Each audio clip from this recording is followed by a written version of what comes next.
These are the black community here. They are not allowing any black people to enter inside the gates. We are all here. It's only Ukrainians that they are allowing in. Even the ones with kids, they're not allowing them in. They have been here for days and nobody's asking any questions. Only Ukrainian women and kids they are allowing into these gates. All the places blocked and all are full of black from different communities, from different countries. Nobody's talking to us. Is happening? Well, I'm actually very, very tense right now, and we're just very skeptical here because we don't know what's going to happen. And like the situation here is just really, really horrible, and we're all just finding a way out. That's all we're trying to do. As you can see, I'm actually at the train station in a city called Lviv in Ukraine, and we're trying to board a train right now with a lot of African students here, as you can see. I'm with my friend Wilfred. Wilfred, say hi. Hi. He's also Nigerian, and Leo, and he's also Nigerian too, with a couple of ladies too. Look at them, beautiful ladies. So we can't lose all these people. Like, you guys really have to come and help us because we don't know. We're trying to get across the border.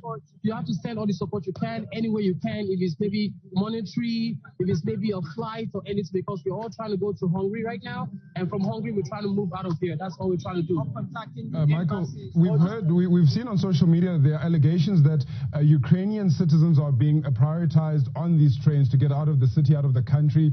Is that indeed the case where African nationals are being pulled off in a place to give the Ukrainian citizens a spot?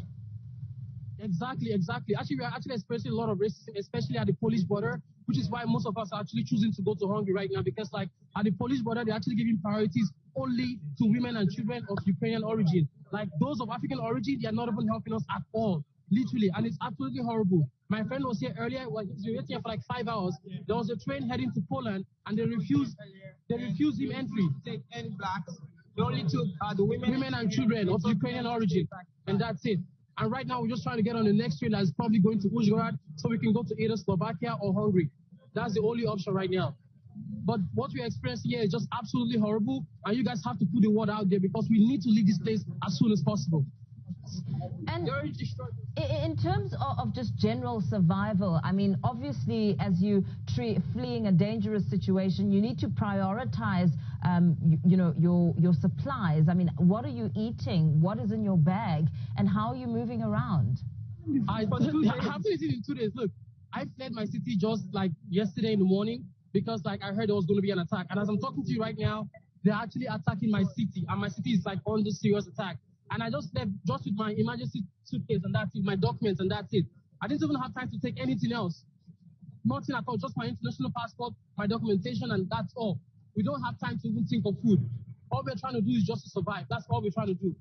Michael, do you know if any students or any Africans have been at all injured during this conflict? I have no idea if any Africans have been injured. I don't know anything about that. Like, all Africans have gone missing. There were some Africans, you say some Africans have gone missing. Yeah, there are some Africans that have gone missing.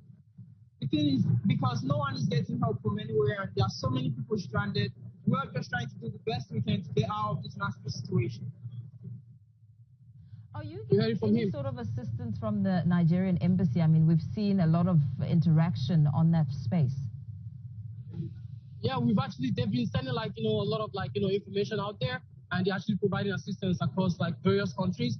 But the major problem is actually leaving Ukraine to go to those countries because while we're in Ukraine, the airspace is actually blocked and they can't fly in and get us out. So the only option for us to leave here is to fly to actually board a train or get a bus, get across the border, and then there they can be of help. But to say they can be of help of us in Ukraine right now is just impossible. We're at the border of Medica in Poland. This is the separation that has been happening, whereas Ukrainians are treated better while the Africans aren't. We've been pushed, we've been shoved, we are denied access, and there are so many of us compared to the Ukrainians. Ukrainians get special treatment while the Africans are waiting outside in the cold in big herds. You get people from Congo all around here, a lot of Africans. You get Africans from Rwanda here. It's just a mess at the